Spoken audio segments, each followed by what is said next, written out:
My friends, você está no canal do Peregrino.com e nós estamos voltando hoje à nossa série Isso Não Vem de Vós. Hoje nós vamos falar do argumento do amor. É um argumento positivo. A minha intenção com essa série é fazer argumentos positivos e negativos, né? Proposições que dão a entender irrefutavelmente de que a salvação ela é garantida, ela não se perde, ela foi dada por Cristo gratuitamente, e proposições que às vezes parece que a Bíblia nos diz, nos conclama, nos leva a enxergar que podemos perder a salvação. O fato é, nós estamos na proposição do amor. A passagem factual que a maioria dos crentes sabem é João, capítulo 3, versículo 16, deixa bem claro que a intenção de Deus, primeiro, é amar, segundo, é não perecer. Então vamos ver a passagem, eu vou usar para isso, no nosso encontro de hoje, a Bíblia João Ferreira de Almeida, 1819. Então eu vou ler aqui o Evangelho de João, começando aqui pelo capítulo 3. Aí a gente vai vendo outras passagens também que vão fortalecer esse estudo, essa proposição nossa aqui nesse vídeo, nesse tempo que nós vamos estar falando hoje sobre salvação. Salvação é eterna. Um cristão, depois que ele é salvo genuinamente, ele tem um espírito regenerado, ele recebe nova vida, ele recebe a semente de Deus, a natureza de Deus é plantada nele. Ele pode perder a salvação? A Bíblia ensina isso? Vamos lá. João, capítulo 3, versículo 16, diz assim: porque de tal maneira amou Deus ao mundo que deu seu Filho unigênito, para que todo aquele que nele crê não pereça, mas tenha vida eterna. Então, a nossa proposição aqui do amor, a gente já fez a proposição da graça, que é o primeiro vídeo. Esse é o segundo vídeo sequencialmente, a proposição do amor. Nós não podemos perecer por causa do amor de Deus. Não há como um cristão perecer. Agora, veja bem, quando eu falo perecer, estou me referindo a um cristão que foi salvo e venha perecer por causa dessa perdição no meio do caminho. Tá? Lembrando que eu respondo todos os comentários, então a gente vai tratar isso. Lógico que a gente não vai, eu já prevejo aqui que não haverá concordância nesse assunto. Mas a minha consciência e o que Deus fez comigo há anos atrás, quando Ele me abriu essa verdade, e como isso foi libertador, eu me sinto obrigado a vir fazer essa série. Tá? Nem que a gente discorra em alguma discussão ou algum ponto que a gente não converja, não tenha convergência, não tem problema. Mas a minha consciência diante de Deus, ela tem que estar correta, ela tem que estar ajustada. Então por isso que eu estou aqui fazendo isso, pelo exame da consciência e da importância do assunto. Então veja, Deus amou o mundo. Vocês já viram aquela parte que fala assim, que Paulo, né, ele fala em Coríntios, ele fala assim, com o amor de Deus. Na verdade ele começa com a graça do Senhor Jesus Cristo, o amor de Deus e a comunhão do Espírito Santo esteja convosco. Irmãos, ali é uma coisa tremenda, porque ali ele está separando o papel das pessoas da Trindade na obra redentiva. Você sabia disso? Na obra redentiva. Porque Deus ama, como a gente viu aqui, ó, Deus amou. Deus amou o mundo, Deus amou o cosmo, Deus amou o mundo que deu seu Filho. Então, começa com o amor de Deus. Depois o Filho vem e coloca esse amor de maneira prática. Agora não é Deus amando o mundo, é Cristo atuando o amor de Deus sobre a terra. Isso é chamado de graça. Tanto é que ele fala que nele a graça e verdade. Em João havia a lei. Em João, a lei e os profetas perduravam até João. A lei ia até João, mas em Cristo era a graça e a veracidade. E aquilo que é veraz. Então Cristo é a graça. O Pai, o Deus, o Pai que envia o Filho é o amor. E no plano da redenção, o Espírito Santo é até a comunhão. A comunhão com os santos, a comunhão com a igreja. A soma disso reverbera o plano redentivo de Deus, que é começar com amor e terminar com salvação. Começar com amor e terminar com a justiça de Deus sendo satisfeita no Filho, que foi moído por nós. Isso é a graça. Ora, se eu anular qualquer um desses fatores, eu quebro a hegemonia da redenção. Então, olha só. Deus amou o mundo. Qual o propósito de Deus amar o mundo? Aqui em João 3,16. O propósito de Deus amar o mundo é para que todo aquele que nele crê não pereça. Então começa com amor, termina com não perecimento. Irmãos, essa passagem, com esse conceito da hegemonia redentiva das três pessoas da Trindade, deveria nos silenciar diante de qualquer obstáculo ou de qualquer incredulidade sobre ser salvo ou não ser salvo. Porque o problema de você dizer que você não é salvo e o que você pode não ser salvo é dizer quando que você não é salvo. Em que momento você se perde? Alguns vão dizer, só perde a salvação na apostasia. Mas se você pegar os textos bíblicos que dão a entender que há um perecimento, que há uma perdição, não necessariamente você está envolvido com a apostasia. Por exemplo, é dito que se você chamar o irmão de louco, você está sujeito ao inferno de fogo. Isso aí não é apostasia. Aliás, será que você nunca chamou ao irmão ou fez alguma imprecação a um irmão de forma séria, parecida com essa? Isso aí não é apostasia. O que será que o texto quer dizer? Como está escrito no original? Quais são as palavras que realmente devem ser vertidas aí? Vocês estão entendendo? Não está falando de perdição. É claro que eu não vou entrar nessa proposição hoje, mas nós vamos dissecá-la em dado momento aqui. Então os que dizem que é apostasia, eles vão ter problema aí. Porque isso aí não é apostasia. Chamar um irmão de louco não é apostasia. Não é? Pois bem, mas a Bíblia fala que nós não podemos perecer por causa do amor. O amor de Deus sustenta a nossa salvação, porque começa com o envio do Filho e termina com o não perecimento dos que creem. É lógico, eu estou falando dos que creem. Quando eu estou falando de salvação, eu estou falando dos que creem. Porque quem não crê já está condenado, já está julgado. Eu estou falando daqueles que creem. Então, essa é a primeira parte que nós temos que desenvolver aqui. O amor nos dá a segurança que Deus nos amou. Agora, o que envolve Deus amar? O que envolve Deus amar? A gente leu aqui a passagem de João 3,16. Mas há algo a mais que envolve Deus amar? Por que nesse arranjo de Deus amar eu tenho que considerar o não perecer, o não se perder, o não ser destruído, não ser condenado? Por quê? Por causa do amor. Mas o amor, ele revela uma coisa. O amor de Deus revela um plano. O plano é enviar o Filho. Paulo chama esse plano de enviar o Filho de não poupar o Filho. Tá? Para isso, vamos lá, ler de novo aqui a Bíblia. Eu vou usar de novo aqui a Almeida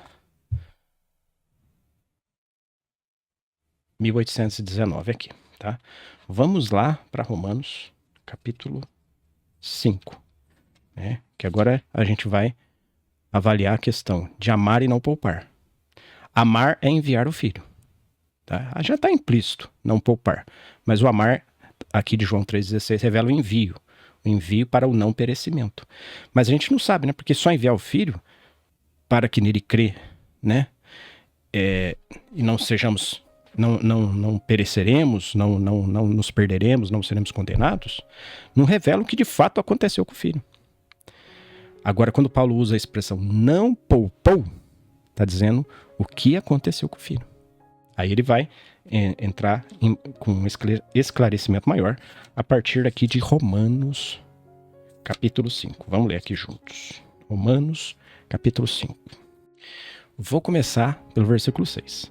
Porque Cristo, estando nós ainda fracos, morreu a seu tempo pelos ímpios.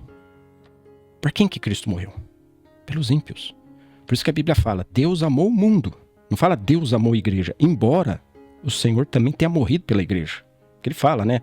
Marido, ame a vossa esposa como Cristo amou a igreja. Então Cristo também morreu pela igreja. Mas o amor de Deus, ele é cósmico. Ele atingiu o mundo. E a morte de Cristo é cósmica, porque o amor é cósmico.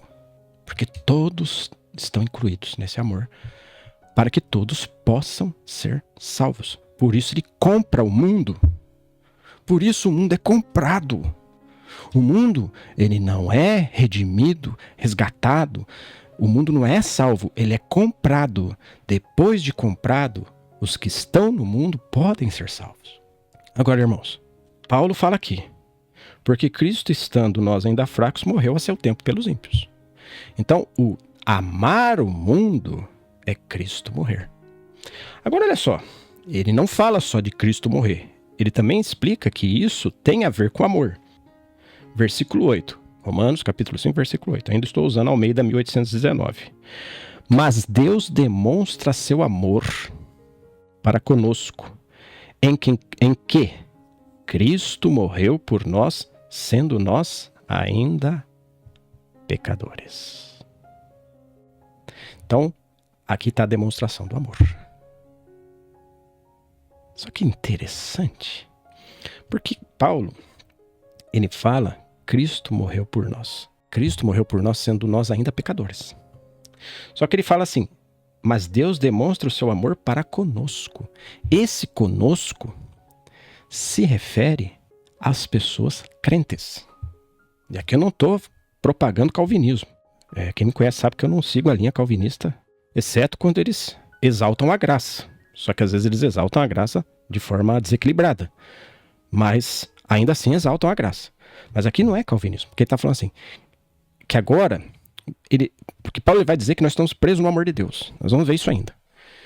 Só que ele prova que esse amor que ele nos prende em Cristo é provado quando Cristo morre por nós, quando nós ainda éramos pecadores. Não é Cristo, ele prova o amor dele por nós agora que estamos em Cristo. Não. Ele prova o amor dele por nós quando nós, outrora, éramos pecadores.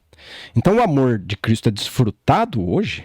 Nós desfrutamos do amor de Deus em Cristo hoje. Só que a evidência desse amor, a prova irrefutável que Deus nos amou, se dá quando éramos pecadores. Por isso que ele tem que amar o mundo. Porque desse mundo ele vai tirar santos. Desse mundo ele vai tirar salvos. Desse mundo ele tira o tesouro. Do campo ele tira o tesouro escondido. Ele compra o campo por causa do tesouro. Ele tira do campo o tesouro. O tesouro é importante. É tão importante que ele compra o campo todo. Então ele prova o amor que ele tem pelo tesouro comprando o campo. Não o tesouro. O campo.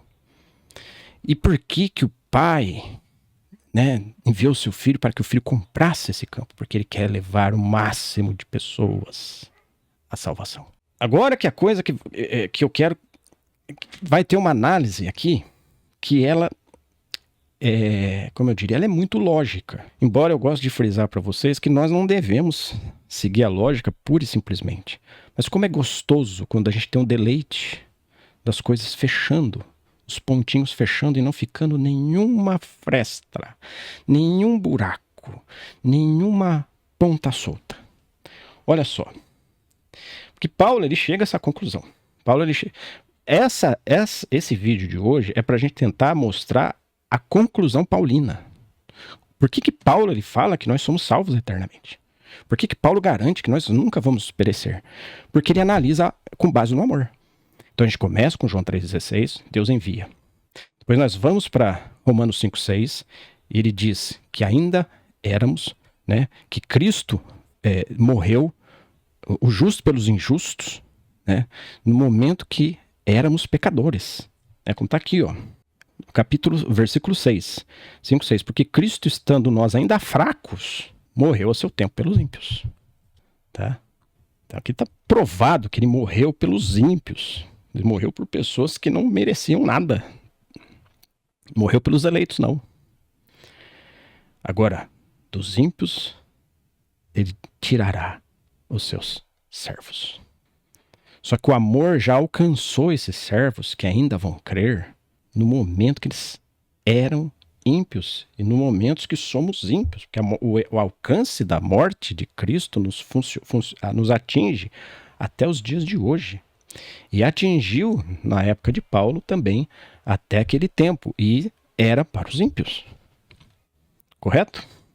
Mas você vai dizer assim, mas onde está essa proposição lógica que você tanto fala? Porque Paulo, ele vai querer levantar o quê aqui? Ele vai querer levantar o seguinte.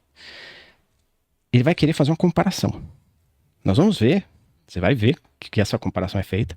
Ele vai querer dizer o seguinte: se Deus fez tudo isso quando éramos pecadores, o que dirá quando deixarmos de ser pecadores no sentido da justificação? Porque nós somos pecadores no sentido da natureza, mas no sentido da justificação a gente deixou de ser pecador porque nós somos plantados em Cristo.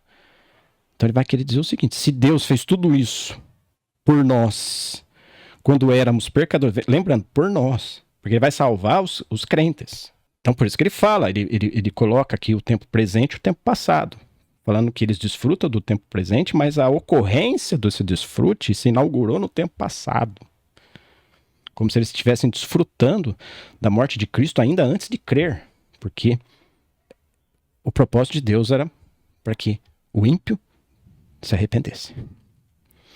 Então ele fala, se Deus fez tudo isso por nós quando éramos ímpios, agora depois de salvos ou depois de cristãos, Deus tem que fazer alguma coisa que exceda, que supere essa coisa dele ter morrido por nós, como os ímpios.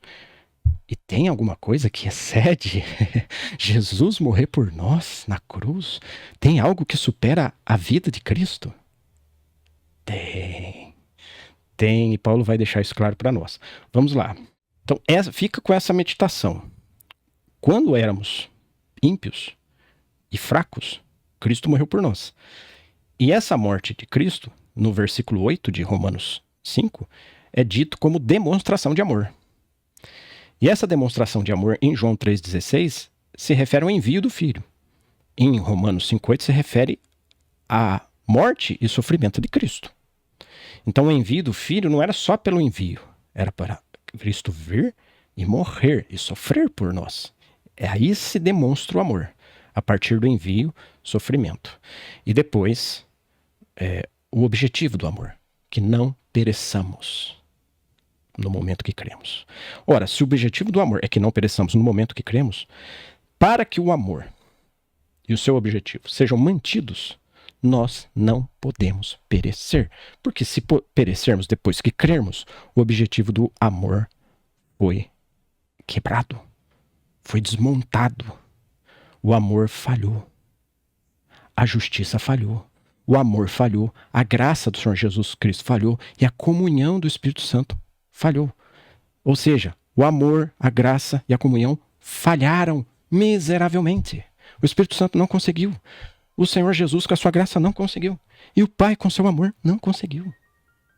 Meu irmão, é uma loucura você dizer que um crente pode perecer depois dele crer.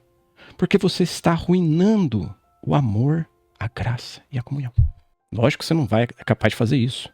Mas em palavras, você faz isso. Vamos continuar lendo? Eu acho que eu vou continuar usando essa versão aqui, porque até aqui está tudo bem. Eu gostei da tradução, mas vamos continuar para ver aqui o que nós temos adiante. Versículo 10. Então nós lemos Romanos 5, 6. Na verdade, nós lemos João 3, 16, Romanos 5, 6, Romanos 5, 8. Agora nós vamos ler Romanos 5, 10. Preste atenção em Romanos 5, 10. Porque, se sendo nós ainda inimigos, somos reconciliados com Deus pela morte de seu Filho, muito mais, sendo reconciliados, seremos salvos por sua vida. O que Paulo está dizendo? Primeiro, Paulo ele fala que isso aqui é o amor. No versículo 8, você vai ver que isso aqui é amor. O que é amor? Cristo morrer por nós, quando ainda éramos pecadores. É amor. Depois, Paulo ele vai falar uma coisa. Ele vai dizer o seguinte: se eu, como pecador, tive o privilégio de receber a morte de Cristo a meu favor, Cristo derramar a vida dele, a alma dele, entregar a alma dele, entregar a vida dele, derramar a alma dele na cruz, para mim, dando a vida dele. Quando eu ainda era pecador, o que Paulo está pensando aqui? Está querendo dizer o seguinte: se na condição de pecador Cristo fez isso, agora Cristo tem que fazer muito mais na condição de salvo. Ou seja, na condição de pecador, Cristo morre por mim. Na condição de salvo, Cristo tem que fazer algo que supera, que supera o que ele fez como pecador. De outro modo, se ele não fizer algo que supera o que ele fez quando ele era pecador, significa que o meu estado de pecador é superior ao meu estado de regenerado. Você está entendendo? Paulo está querendo dizer o seguinte, que é impossível Cristo fazer mais para você no estado de pecador do que ele fazer depois do estado de salvo. E quando você, meu irmão, minha irmã, sai por aí dizendo que se você pecar, se você se desviar, se você começar a atacar o terror ali nos irmãos, ou começar a colocar fardos pesados sobre vida de consagração, vida de Deus, vida religiosa, vida daquilo, dizendo que se ele não fizer isso ele vai para o inferno, você vai ter que enfrentar essa passagem aqui. Você vai ter que enfrentar Paulo. Porque Paulo não fala isso. Paulo nunca falou isso. Irmãos, a gente vai sofrer perda nessa era e também na era vindoura se nós não formos cristãos consagrados. O Senhor vai pesar a mão dele sobre nós. Aqui e depois. Porque tem o tribunal de Cristo. Mas em nenhum momento é dito que um filho de Deus ele pode perecer no lago de fogo. Não é dito. Então, por mais que você queira alertar um irmão do seu caminho ou de alguma coisa que ele vem fazendo, faça com as palavras certas, faça com a verdade. Não faça com coisa que a Bíblia não autorizou você fazer. Ensina o irmão o caminho da cruz, ensina o irmão o caminho da consagração. Fala das verdades de Cristo. Fala de quem é Cristo. O que Cristo fez pelo irmão, que está ali fraco, que está ali em pecado. Disciplina o irmão se for necessário. Os irmãos mais maduros lá, repreenda com mansidão, como diz Paulo. Repreenda com mansidão. Se ouvir, amém. Receba o irmão. Se não ouvir, ainda que seja irmão, e ele continuar na sua teimosia, na sua imprecação, nos seus pecados, nas suas falhas, trate-o como gentil. Olha só, Jesus fala, trate-o como gentil. Jesus não fala que ele se torna um gentil. Porque o máximo que pode acontecer com um cristão rebelde, teimoso, é ele ser tratado como uma coisa que ele não é. Trate-o como gentil, porque ele não é mais gentil. Porque no momento que a pessoa creu no Senhor Jesus, ele deixou de ser gentil.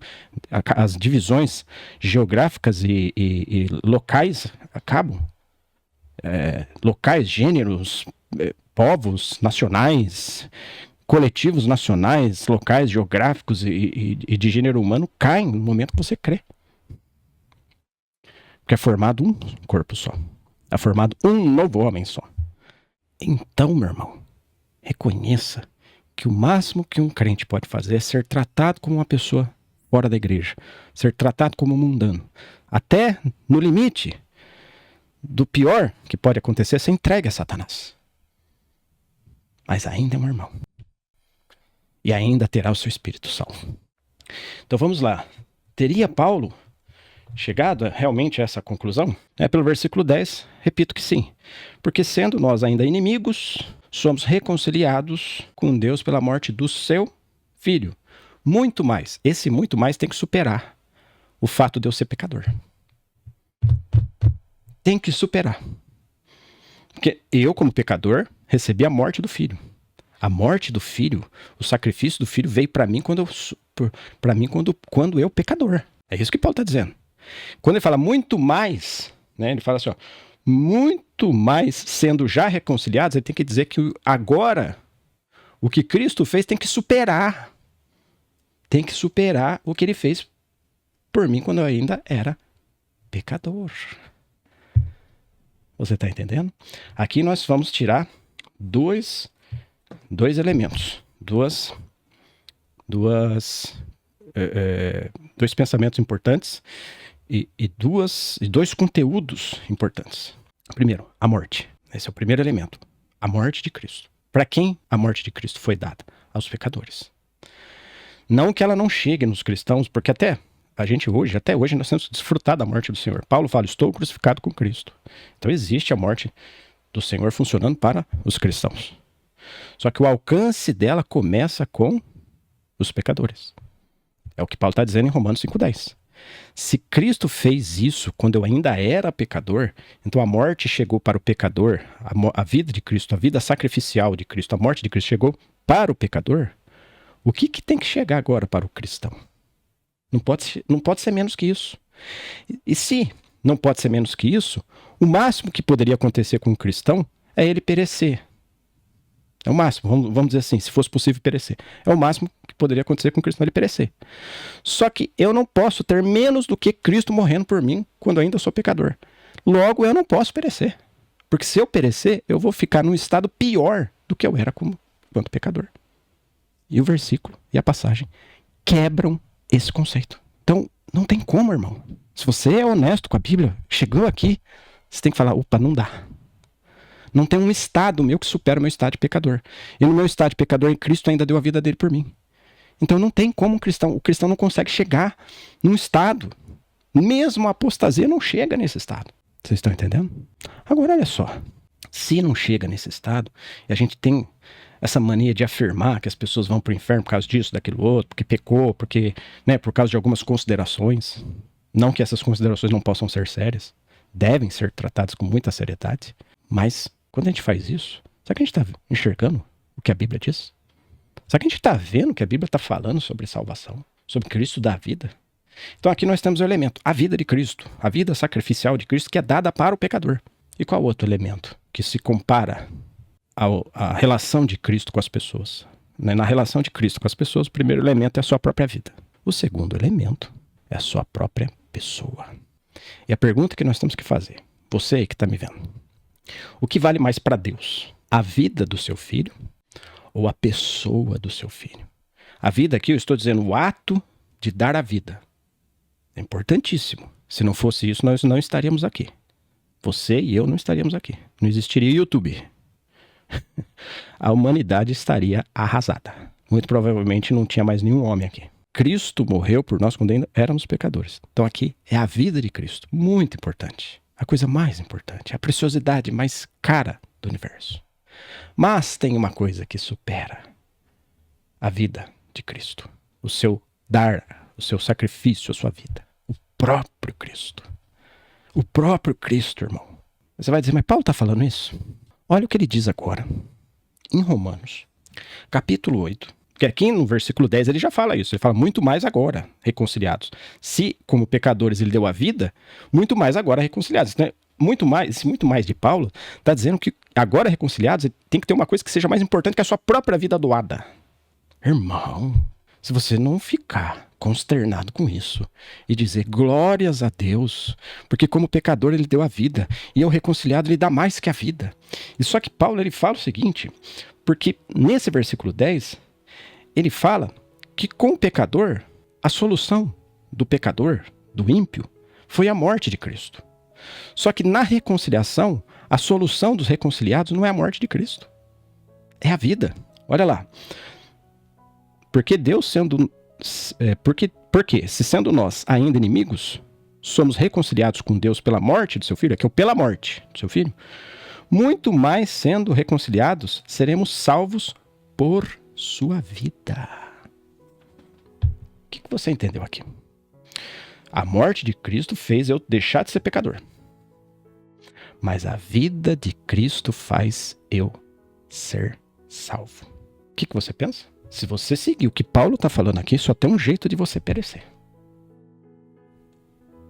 Na verdade, nem teria esse jeito, mas abrindo esse precedente, seria Jesus deixar de viver. Jesus aqui, ó, ele fala que seremos salvos por sua vida. Agora nós não estamos sendo alcançados pela morte. Agora nós estamos sendo salvos pela vida. Então a vida de Cristo, ela está para os reconciliados. A morte de Cristo, no sentido dele derramar a vida dele, sua vida física, sua alma, o seu ser na cruz, se deu para os pecadores. Mas para os reconciliados, se dá a vida ressurreta dele. Irmão, a vida ressurreta de Cristo se dá aos reconciliados. Sabe como o reconciliado ele pode perecer? Jesus deixar de viver. Qual a probabilidade, meu irmão, de Jesus deixar de viver? É a mesma de um reconciliado perecer. Vamos continuar. Romanos 8, 32 vai dizer algo muito, muito, muito precioso, que vai fechar aqui o nosso argumento, a nossa meditação, a nossa reflexão, o nosso estudo. Romanos 8, 32 diz assim, aquele que nem até seu próprio filho poupou, antes, por todos nós, o entregou. Como não nos dará também com ele, ele quem? O Filho, todas as coisas. Irmão, enquanto você era pecador, o Filho não foi poupado por você. Agora Paulo fala, muito mais agora, como não nos dará, o que é o que será dado agora, depois que você deixou de ser pecador, depois que você se tornou um filho de Deus. O que é dado aqui? Você e eu não conseguimos dimensionar o que é dado. Porque Paulo fala assim, todas as coisas.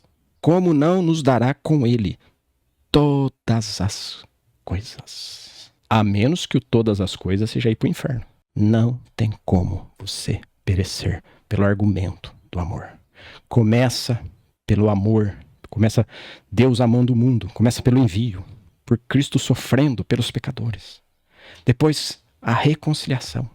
E depois da reconciliação vem o todas as coisas. O todas as coisas está na reconciliação.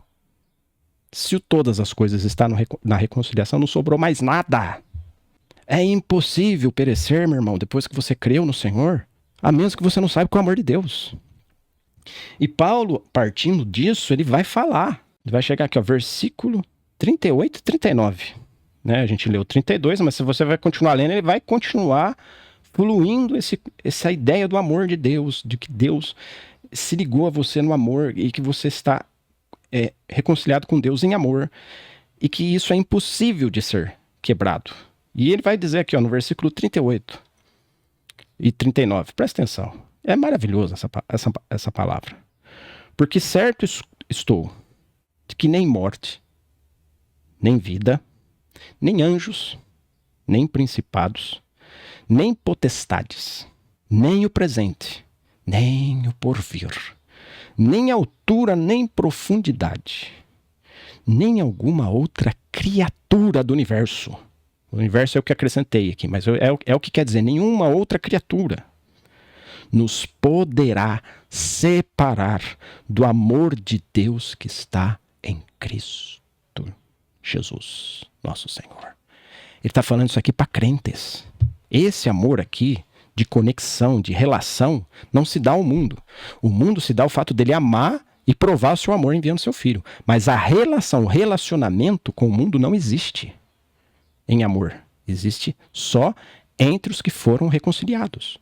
Por quê? Porque essa reconciliação se dá em Cristo Jesus, não no mundo. Então por isso que Deus só pode amar o mundo, ele não pode ter relação de amor com o mundo. Mas em Cristo nós temos não só o amor que nos alcançou por meio do sacrifício de nosso Senhor Jesus, mas também a relação de amor. E essa relação, depois que nós somos unidos, ela jamais é quebrada, porque essa união é em Cristo. E no momento que nós somos reconciliados, nós entramos para dentro de Cristo, nós experimentamos o Cristo locativo. A palavra mais rica, cara,